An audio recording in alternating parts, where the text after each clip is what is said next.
We're going to talk about loving being a slave in the Matrix, but not eating the steak, all right? We're following an analogy from the Matrix films, right?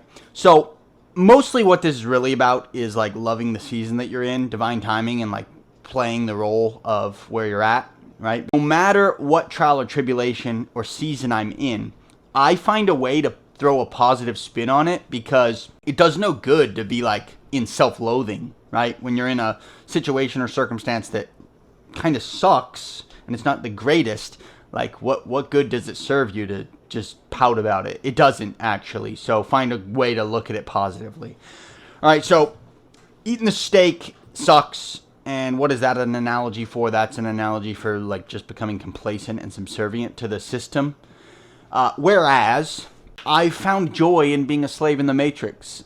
And there's a Venn diagram that I want to spell out for the positives and negatives, right? Another reason why it's actually profoundly awesome being a slave for a season in the Matrix is because it's allowed me to really step into faith instead of fear. First, for the first like 3 weeks of doing this role, and I didn't get to turn my computer on for almost 3 weeks straight, 21 days. It was like 17 days, and I failed 75 hard in the same time period.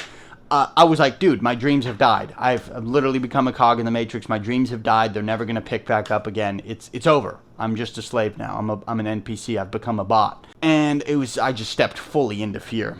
I've stepped now further into faith going, all right, well, this is a character pruning season. I'm just building right now. I've taken 2 steps back so that I can inevitably take 10 steps forward. Like it's all coming together, and it's allowed me to zoom out more and look at the divine timing of it all and how I'm exactly where I need to be. God is positioning everything around me in my life so that it does all come to pass and it all falls in together just like a puzzle. So while I have become a slave in the Matrix temporarily, it actually has been much more good than bad. Yeah, becoming a slave in the Matrix has actually served me quite well. It's allowed me to really zoom out, look at my life path as it's playing out, and have more faith in the doing, which I'm very excited about.